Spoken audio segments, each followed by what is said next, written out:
ایک دوست نے اپنے ایک دوسرے دوست سے قرض لیا اور قرض لینے کے بعد جو ٹائم تھا وہ پورا ہو گیا.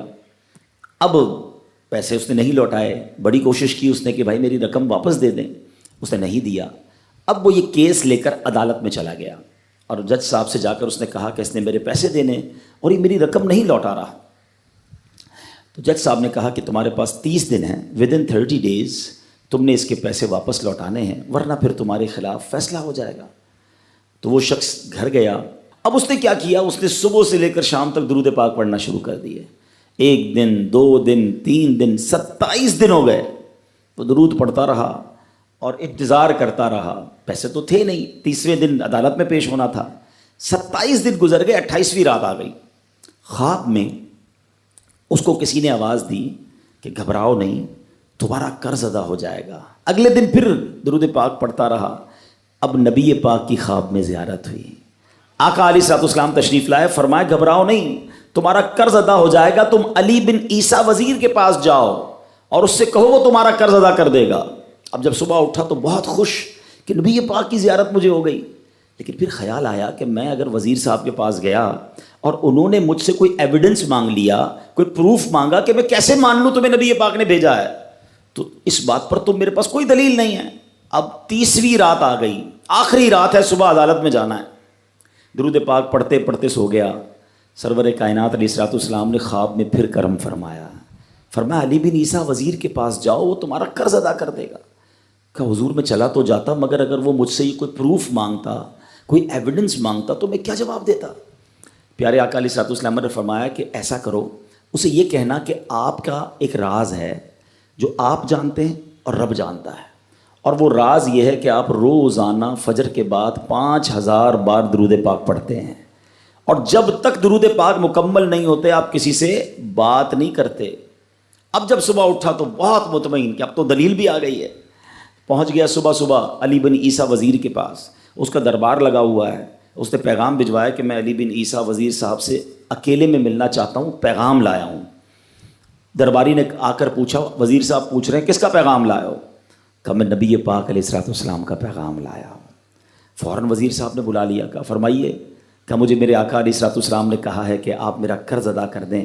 میں 3000 دینار کا مقروض ہوں. Today is the last day in the court. آج مجھے کورٹ میں پیش ہونا ہے. اگر آج میں نے اپنا قرض ادا نہ کیا تو مجھے جو ہے وہ سزا ہو سکتی ہے. علی بن عیسیٰ کہتا ہے میں بالکل آپ کا قرض تو ادا کر سکتا ہوں، مگر مجھے کیسے پتہ چلے، کوئی دلیل ہے، کوئی پروف ہے کہ آپ کو نبی پاک علیہ الصلوۃ والسلام نے بھیجا ہے؟ کہتا ہے ہاں، خالی ہاتھ نہیں آیا، آقا نے دلیل بھی عطا فرمائی ہے. اچھا بتائیے کیا دلیل ہے؟ کا دلیل یہ ہے کہ آپ کا ایک راز ہے جو صرف آپ جانتے ہیں اور آپ کا رب جانتا ہے. 5000 ٹائمز ڈیلی آپ درود پاک پڑھتے ہیں فجر کے بعد، اور جب تک یہ درود پورے نہیں ہوتے آپ کسی سے بات نہیں کرتے. آپ ذرا پہلے تھوڑی دیر کے لیے امیجن کریں کہ جو وزیر 5000 بار روز درود پڑھتا ہوگا وہ عاشق رسول کیسا ہوگا. اس کی تو لاٹری نکل آئی نا، وہ تو خوشی سے جھوم اٹھا. کہتا ہے مرحبا یا رسول اللہ، میرے درود پاک قبول ہو گئے، بہت خوش. اب ابھی بیٹھے ہیں آپ کمرے میں. گیا، واپس آیا اور 3000 نہیں 9000 دینار لے کر آیا. کہتے 3000 تو نبی پاک کا حکم، مرحبا یا رسول اللہ. 3000 اور لیجئے، آپ نے اتنی اچھی خبر مجھے سنائی، اتنا پیارا خواب سنایا، آپ کے قدم میرے گھر تک آئے، اور 3000 مزید لے جائیے. اس سے اپنے بچوں کے لیے کوئی کاروبار شروع کیجئے، اور ایک وعدہ بھی کیجئے، زندگی میں آئندہ جب بھی آپ کو کوئی ضرورت پڑے گی نا، آپ میرے پاس آئیں گے، میں آپ کا بھائی ہوں. اب یہ دیوانہ بڑا خوش ہو کر عدالت پہنچا.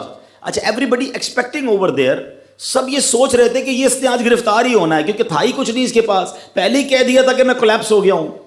اب عدالت میں جاتے ہی اس نے 3000 دینار جج صاحب کو دے دیے کہ صاحب اس کو میرا قرضہ ادا کر دیں، میں جو ہے وہ اپنے قرضے سے بری ہونا چاہتا ہوں. جج صاحب ہوتے ہیں، انہوں نے کہا قرضہ تو ادا کر دیں گے، پہلے بتاؤ پیسے لائے کدھر سے ہو؟ تم تو کہتے تھے پیسے نہیں تھے تمہارے پاس، اتنی بڑی رقم کیسے انتظام کی؟ اب بھری عدالت میں گویا اس نے زبان حال سے یہ کہا کہ اتنا دیا سرکار نے مجھ کو، اتنی میری اوقات نہیں، یہ تو کرم ہے ان کا، ورنہ مجھ میں تو ایسی بات نہیں۔ اب اس نے بھری عدالت میں پورا واقعہ سنایا کہ میں نے تو کچھ نہیں کیا، آقا خواب میں تشریف لائے، میں وزیر صاحب کے پاس گیا، انہوں نے یہ پیسے دیے۔ سنو اس زمانے کے جج بھی کیسے ہوتے تھے، وہ جج دوران عدالت اپنے کرسی سے اٹھ کر کمرے میں چلا گیا، تھوڑی دیر بعد جج صاحب واپس آئے اور 3000 دینار اس کے ہاتھ میں دیتے ہیں۔ کیا سارا ثواب علی بن عیسیٰ لے جائے گا؟ میں بھی تو آقا کا امتی ہوں، تمہارا قرضہ میں ادا کرتا ہوں۔ اچھا، اب جس نے کیس کیا تھا، سبحان اللہ، کیا ماحول تھا، کیا انداز تھا، کیا دل تھے، وہ بھی تو دیکھ رہا ہے، کہتا ہے میں بھی تو آقا کا امتی ہوں، رکے ذرا، کاغذ قلم دیجئے، بندے کو میں قرضہ ہی معاف کر دیتا ہوں۔ اچھا، قرضہ ہو گیا معاف۔ اب جو 3000 جج صاحب نے دیے تھے، وہ بندہ کہتا ہے جج صاحب ہوں واپس لے لو، میرا تو قرضہ ہی ادا ہو گیا۔ تو جج صاحب کہتے ہیں جو پیسے آقا کے نام پر نکال دیے میں نے واپس نہیں لینے، یہ سارے تم ہی لے جاؤ۔ اب یہ 12000 دینار لے کر یہ عاشق رسول جھومتا ہوا اپنے گھر پر جا رہا ہے۔ اے میرے پیارے اسلامی بھائیوں، ایک رات پہلے ایک سنگل پینی اس کے پاس نہیں ہے، اور اگلے دن 12000 دینار ہیں۔ درود پاک وہ وظیفہ ہے جو دل سے پڑھا جائے تو سبحان اللہ یہ مصیبتوں کو ٹالنے والا وظیفہ ہے، یہ پریشانیوں کو دور کرنے والا وظیفہ ہے۔ اور یہ میں نہیں کہہ رہا، خود سرور کائنات علیہ الصلوۃ والسلام کی حدیث ہے جس کا مضمون ہے کہ جو پریشانیوں میں ہو، جو مصیبتوں میں ہو، اس کو چاہیے کہ مجھ پر درود پڑھے، کہ درود پریشانیوں کو لے جاتا ہے، مصیبتوں کو لے جاتا ہے۔ ایک شاعر نے کیا خوب لکھا ہے، اور واقعی حق لکھا ہے، ہر درد کی دوا ہے صلی علی محمد، ہر درد کی دوا ہے صلی علی محمد، تعویذ ہر بلا ہے صلی علی محمد۔ تو ہمیں چاہیے، خاص طور پہ ربیع الاول کا مہینہ ہے، کثرت سے درود پاک پڑھیں۔